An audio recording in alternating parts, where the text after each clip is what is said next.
So any other things worth highlighting for future assessments? Like something not related to a technical thing at all, have lunch planned every day. Because you want this to go as fast as possible.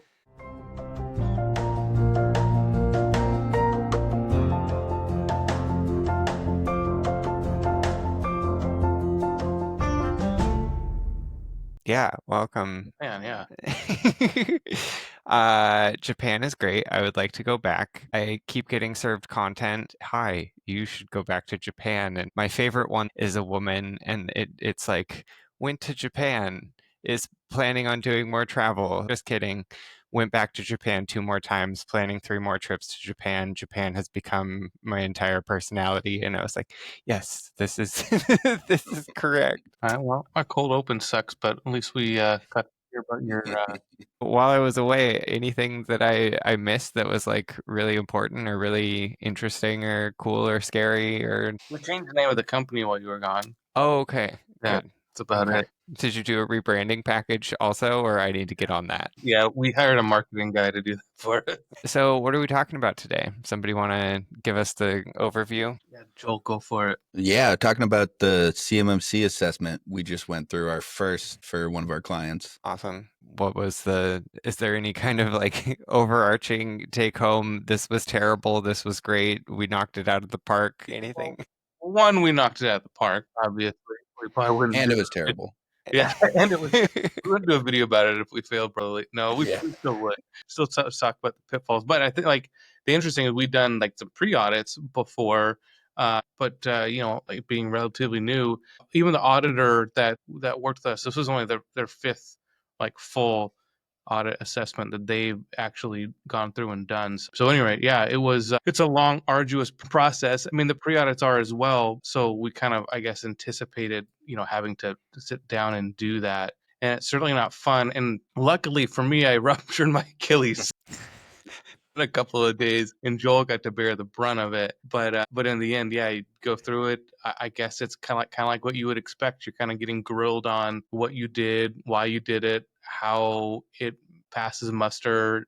Just trying to prove that it does what you're claiming it will, and they're reading through your documentation with the fine tooth comb to like see if it meets compliancy standards, what it needs to do, and be seeing if you're actually doing it this way you say you are, and if you can prove it.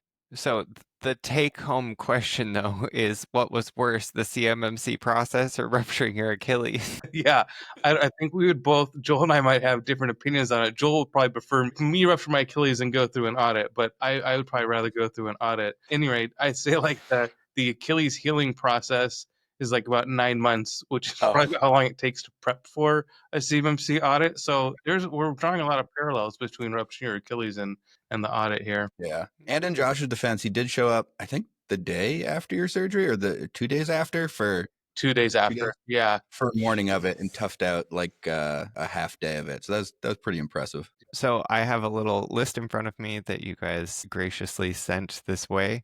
But first off, can we do a little reintroduction, remind people who you are real quick, and then we'll pop into the CMMC audit process. Yeah. So Josh Raby, owner, CEO, Strata Services. And Joel Ricane, a cybersecurity engineer at Strata Services. And I'm Owen Phillips, the marketing director, but really just running the show today. Not going to give you any deep insights other than poor question asking. So somebody want to kick it off with what the audit was like and anything that stuck out as like major flags, red, white, or otherwise. Yeah, so it's a week long, or for us, we did 4 days. We had the fifth scheduled, but didn't wind up using it. So 4 8-hour days of sitting in a small room with, in our case, one assessor, and we had one on virtually, going through 320 assessment objectives, evaluating each one, reading through your documentation, presenting evidence, testing some of the controls, a really thorough kind of in-depth check of your whole compliance program. Just to add on to it, so like then this is new, like back in January. I know we kind of talked about it in the other video, but you have 2 assessors, and then you have a QA, quality assurance person also that's kind of like checking in on it. So just like just another eyes on from the auditors. They're bringing them in, but just another person. They're not really interacting with you. They're just there for like quality assurance, and they raise any issues that they may see. It's just like a dotting your I's, crossing your T's thing from their side. But so yeah, there's 3 people, but 2 you're doing the assessment with, and they're literally like line by line, like, hey, let's go over each of the domains, and they'll go over every single control and every single qualification under those, every single assessment objective, and they're reading through it, and then they're saying, show me how you're doing it, and you're bringing up your documentation.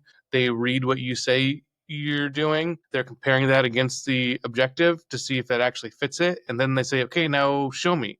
How are you doing that? Okay, that looks good, but what about this? And they'll keep digging, further and further into it till they get to the bottom and then say, okay, I feel good about it.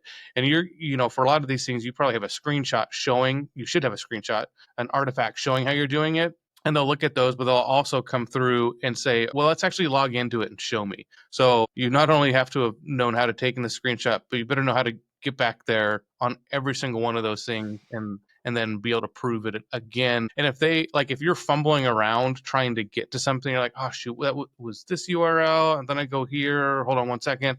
They're going to keep asking more questions because it kind of seems like maybe that's not as buttoned up. And so they'll keep digging in on things. So, yeah, definitely want to make sure the team you have in the room knows how to get to these things and you have a way to hand it off. Like, for example, if it was like firewall related, Joel would hand it off to me if I wasn't in surgery. And then if it was, something systems related, Joel would dig in and show them and have it. So, being able to hand the mouse back and forth and know who's going to tackle what. And just talking about kind of, like the puzzle pieces as they fit together. There's Stratus's component, then the client, like we are servicing this for them. Is that person in the room, or are they completely divorced from this process? Or, like where does the client representative come in versus the assessor themselves versus us? What does that look like? In our case, we had our client has like an IT director position that's kind of the figurehead over all the compliance stuff. They're the one who signs the documentation, blesses everything, says it's official. So he sat with us through the entire assessment, which was really, really nice and helpful. Even beyond like the 20 or so % of controls that like directly fall on them, it was nice having them there just to answer questions about the company, their workflow, the kind of stuff that they inherently understand better than us. Yeah, I think like a great example would be they might ask something like, hey, how do you guys get your contracts from whoever you're working with on them? That's not really a technical piece, but there are technical components in there. So, he could say, oh yeah, we use, DoD Safe, and that's how we get it. And these people are responsible for going in and getting those things. And then, hey, how do you guys keep track of who's completed their CMMC training? And he's able to say how they do it and then go show them, oh, we keep it in this system. These people have access to it, and this is how I make sure that they've taken their training. And you have to prove, for example, hey, how do you make sure that they've taken the training before they work on one of these projects? And it's like, oh, this is part of our onboarding process. Well, show me your onboarding process. How does you make sure they actually do it? And so it's like, hey, then the account gets created, they follow this checklist, HR goes through it, and then they upload it on here. And if they don't have it, we get an email notification and we take action on it. Show me one of the email notifications that you got because someone didn't do it. It goes down that rabbit hole. But like a lot of those things fall outside of IT, even though they're maybe tangentially related. So it's definitely important having like an understanding of who's responsible for what, and having everybody who could potentially be responsible in the room available to answer questions. And ahead of time like what controls you're going to go over. So it's like if someone's like, dude, I have nothing to do with access control.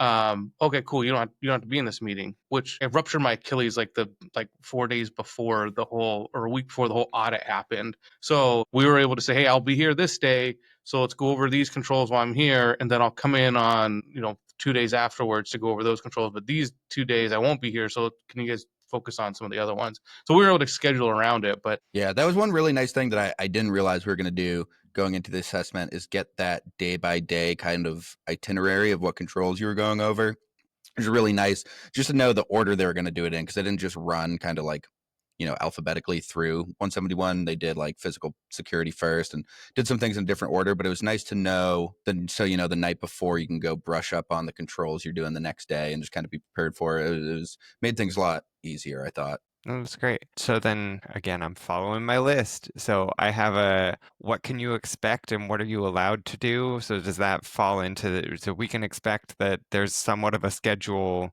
that you know, have outlined prior to, I don't know what are you allowed to do is what are you allowed to do? So there are some specific things during an assessment that you can do that kind of make life easier for you as the company getting assessed. You're allowed to make minor documentation changes. So let's say you defined one time for session timeout, but you actually have it configured to a different time. You can update that documentation, and it doesn't count as a finding. There's also a 10-day window after the assessment, and this kind of depends on the assessor's interpretation of it. From what I've heard, different assessors do it differently, but there's a 10-day window after the final day of the assessment where you're allowed to remediate things that were a finding. So that's really helpful for if you get caught off guard by something, you have a bit of time, as long as it's not something too major, as long as it's something you can do in a couple days, you have some time to get that stuff fixed up and resubmit the evidence before like the final closeout of the assessment. Is there an example of something like that possibly came? I don't want to throw anybody under the bus, but Yeah, can you? This was like half a finding in my opinion. We had an issue. I guess this was kind of another lesson learned, but there's controls relating to like restricting traffic at the firewall. You need a defined set of ports that are your allowed ports and to block everything else. We had to do some follow up on that just because the other lesson learned is that with our Palo Alto, the way it works, it was really hard for the assessor to look at it and see they're looking for like specific port numbers. You have your list of what's allowed. They want to see that only that's allowed in the firewall. The way the Palo works is a little different. It does things by application. Applications have associated ports, but you can't show that easily on one screen. Nerd out a little more technical on it. Yeah. Mhm. Yeah, like for an assessor, like they want to see like show me the port numbers in the rule. And any next generation firewall, current generation firewall isn't a layer 7 firewall. So it's looking at the OSI model, looking at the application layer, and it's finding it by the application, which does the port and the application in there. But like from auditor's perspective, they just want to see a port number that's kind of like what they're used to seeing. And so extrapolating that out from a rule, from an app, and then to provide those apps from the objects in the firewall wasn't how they were capable. It was more difficult for them to see and comprehend. So that's one where we were just like, let's change it so we have it in there different for them to see. So in the one screenshot, they could see everything. So technically it's being done, but not in a way that they could easily assess. And I think like that's like maybe a big takeaway from this is not only doing something, but also make sure you're doing it in a way it's easy to assess. Because you have a third party coming in who's never seen your environment before that's looked at, they've looked at hundreds of different environments, but they need to be able to like very easily show me how you're doing it. Otherwise, like your costs are going to go up because they have to spend way more time doing something. Make it as easy as possible for them. Understood. Any other like big? I feel like I lost. Oh, and there's like that was too. I don't No, care. That's all getting edited out. But I think something that's really interesting is like there's a lot of changes that you can make to your SSP. As long as you're not messing with any 5-point objectives, you can look at the controls and how much each one worth, and if anyone's worth a 5, like make sure that you are not going to fail that in any way, shape, or form. There's no question about it. But on all the other ones, on those, you can make a lot of like verbiage changes to the SSP where they're going through it, like, show me how you're doing this. And you show them and they're like, well, yeah, I can see how you're doing it, but I wish it was spelled out better in your SSP because it's not as clear to me in the SSP as what you're showing me here. So make it more clear. So you can go in and you can add that verbiage in there to make it more clear. So as long as you're on the track, you have the idea right, and you're actually implementing it. That's the biggest thing, because you can't go in and say, yeah, you're right, I wasn't doing that at all. Let me go change that configuration. That wouldn't work. That could fall potentially under your 10-day fix list. Correct me if you have anything to add on that, Joel. No, yeah, I agree. That was my biggest takeaway is you want to be at a point where like your SSP narrative and the way you can explain things would make sense to someone who doesn't know anything about computers. Like it was difficult for me. I think you work on it so long, you develop this kind of like intuitive understanding of what you have going on. And it makes perfect sense to you because you've been doing it 24/7 for the past year. But it's really different for an assessor coming in knowing nothing about your environment. They don't have that. It's just kind of like intuitive understanding of it. So making it really explicit and easy for them to understand quickly. I think we did like a pretty good job on it, but we could have done more and it would have made life easier. Awesome. So any other fun take homes of the things that you're allowed to do or the way that the process works that is worth highlighting for, like, I guess, future assessments? I think what would like something that I found, which is like not related really to a technical thing at all, have lunch planned every day. Because you want this to go as fast as possible. And if everybody leaves for an hour lunch break and then they come back at different times, like you could be wasting 2 hours and then you're falling into another day. Like for me, it like made sense. Have food ordered, delivered, have food for the auditors there.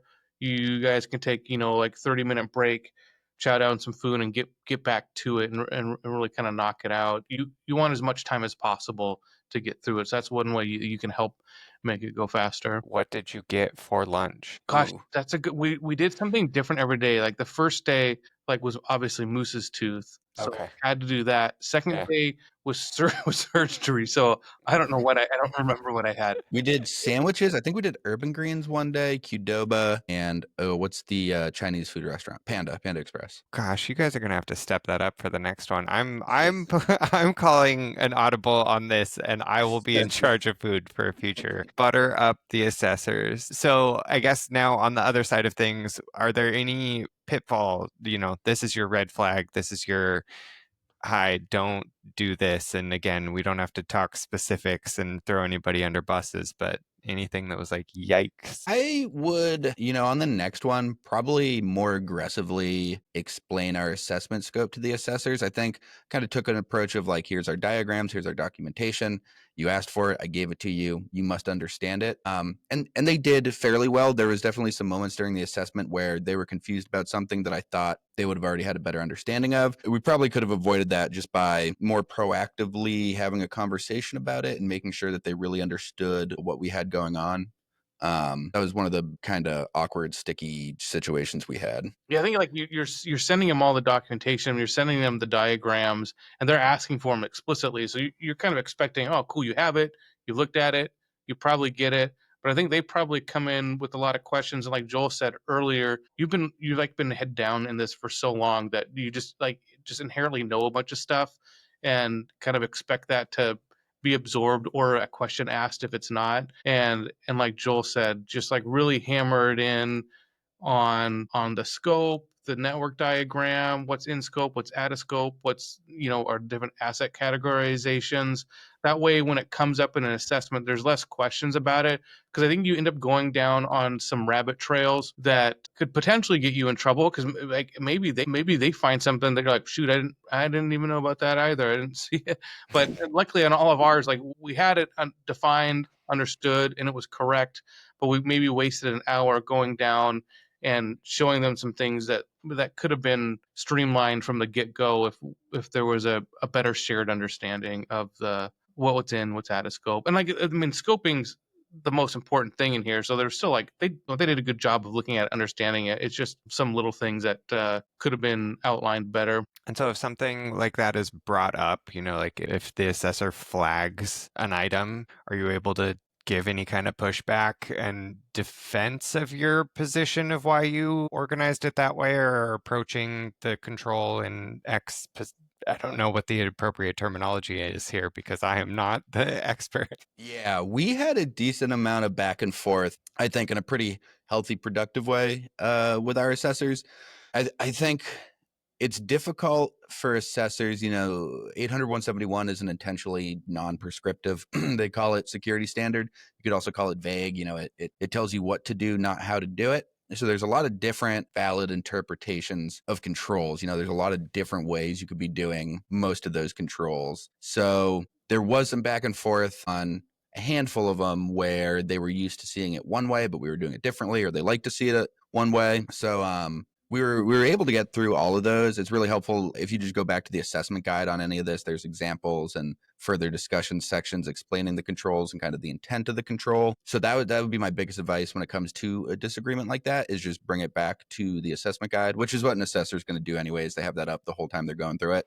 But don't be afraid to go read through it and have a conversation about it. There was definitely some times where I think we would have gotten dinged on something if we hadn't been willing to have a slightly uncomfortable kind of back and forth with the assessor. Yeah, I think like they're pretty like they're regular human beings like the rest of us. So they're up for like having a conversation, discussing, and like they're not coming in thinking it has to be done their way or no way. They're used to seeing things a lot of different ways. However, if they know one way and so they know exactly what question to ask or what setting to look at, that's really easy for them to figure out on their own. But if they don't, you better be able to explain it and answer all the questions to them, and they're willing to accept that. But you have to be able to kind of like stand your ground, defend it, and prove that it fits. And if you can't prove it, then even if you're like even if like it probably does work, if you can't explain it and show how it does, then you're not gonna pass. You have to be able to tell how. Yeah, that's what I was gonna say. How do you know when, and what do you do when you're just wrong?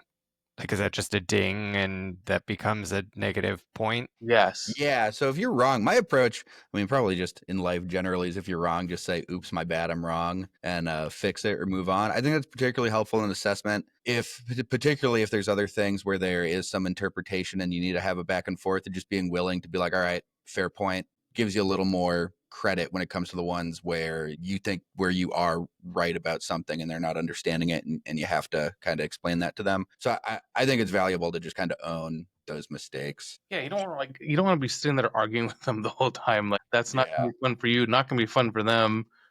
Like in the end, like no one's out there to try and see you fail. They want you to pass, but they also have a job to do and need to make sure they're doing it right. So taking accountability for our actions. This is Mhm. what a novel idea. In looking at the entire list of controls, is there like a magic number of this is how much you get wrong and then you don't pass, or is it just a little bit more free form? Is there just like it's 320 and if you miss 10%, then you're done? So you need to meet 88 of the controls overall to pass. And if you pass meeting 88 of them, then you get a conditional certification of status, I think they call it, which essentially you have your CMMC certification, but you still have to close out any controls that you didn't meet within 180 days.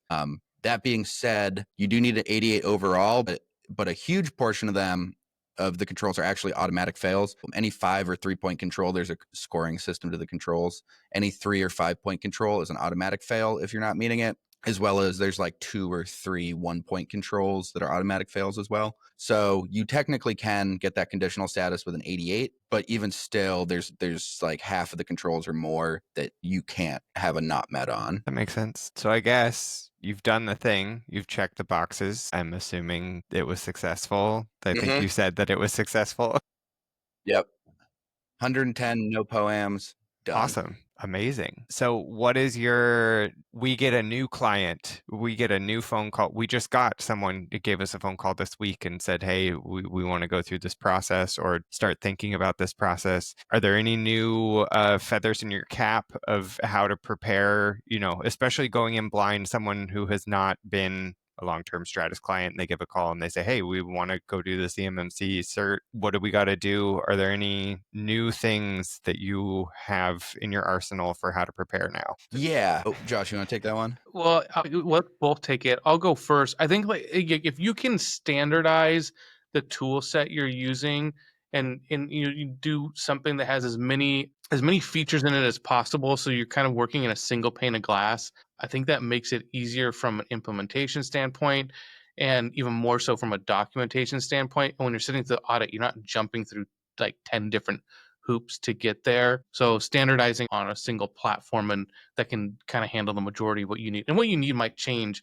It'll vary based on the client and what they need. Understanding the tool sets they need, coming in with a recommendation of, I think we should go this route. And then just having the trust with the client to be able to kind of help march them down that path that, has the greatest chance of success to get an audit. If you do this right and you get it together, it should be easy to pass these things, but you just have to go through and do it and document it, making sure the client understands what's on them and what's on you, and that they are familiar with going through an audit. Like a great thing that works out well is like we did some pre-assessments with an auditor, and then the client got to see like, oh, this is what the audit process is gonna be like, and this is what I have to be ready to show them. It can be eye-opening for them, and it helps them be in the right frame of mind for when the audit happens, because you're so focused on the technical side and we've been head down in it for so long that it's easy. Yeah, no, I'd mostly agree with that. I think, like implementation wise, I mean, there's all sorts of little things we could have done differently to make life easier, more efficient, little tweaks here and there. That could probably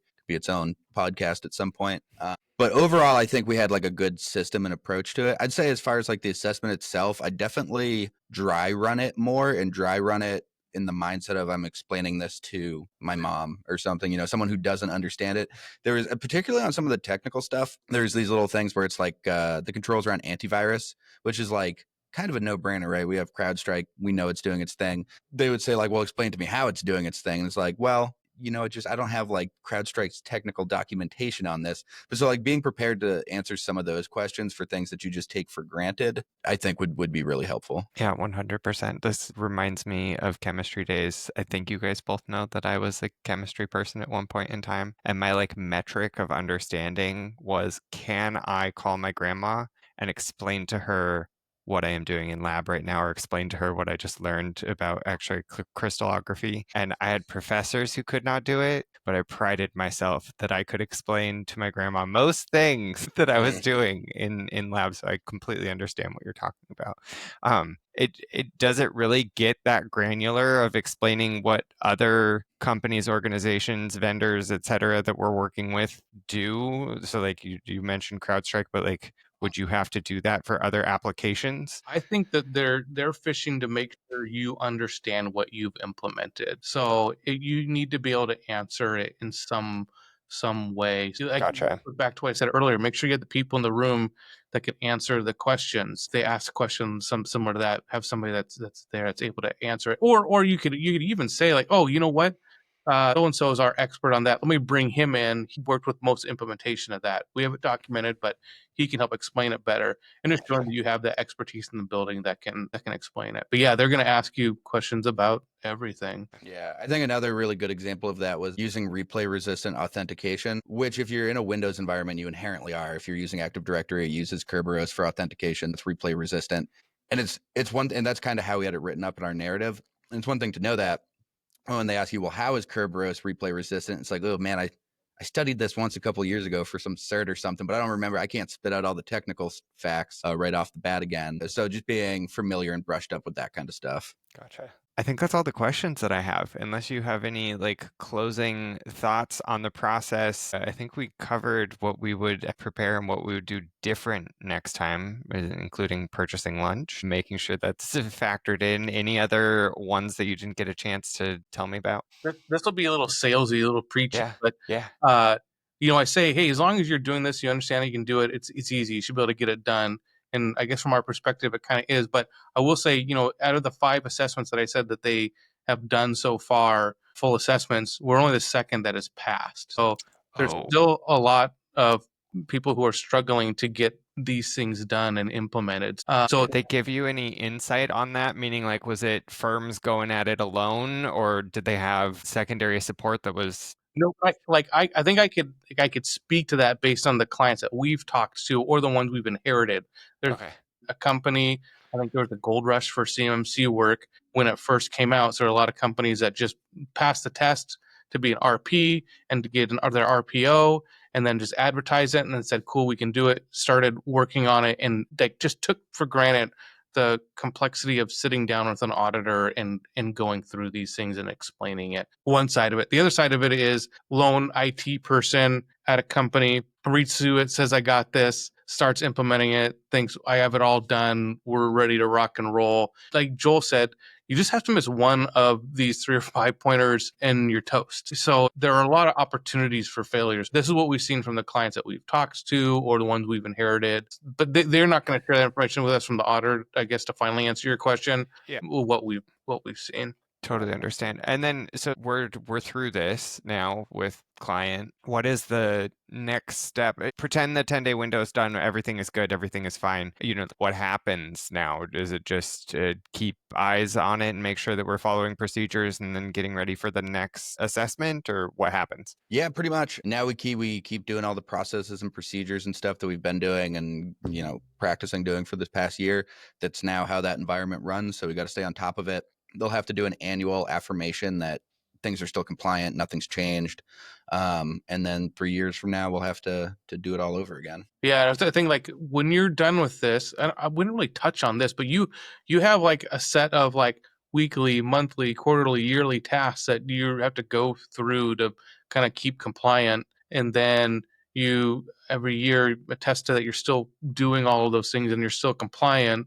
And then in year 3, you come back and we do an audit again. And I'm gonna go look at all of those maintenance tasks that you have and make sure you've been doing enough. And if you're not, you lied on those yearly reports, and it's going to make it pretty tough to pass again. So yeah, there's ongoing maintenance to be able to go ahead and do this again in 3 years. Awesome. I don't have any more questions. Cool. Unless you guys have anything, any other burning desires to share things about this process. I think that was a pretty good overview of everything that somebody needs to think about. And actually, no, I lied. I have one more question. So you guys were able to find an assessor and get this prepped. How long ago did you have to sign up for this assessment? And are you seeing people being able to actually get in these slots, or are they filling up and now you can't do it until 2026? The latest I've heard is of people being booked out through next fall right now. Oh my goodness.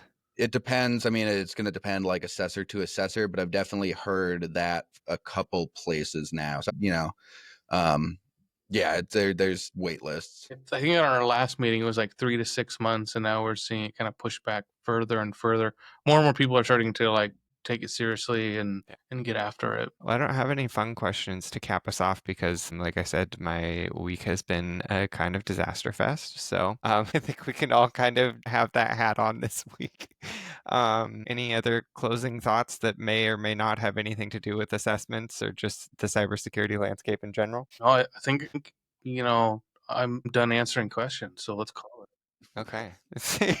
Well, for all of us here at Stratus Services, thank you for taking a peek at the CMMC process. And if you're looking to get assessed or start the assessment process, go ahead and reach out, and we'd be happy to lend our knowledge, lend a hand, and get you on board with the assessment as we're able to.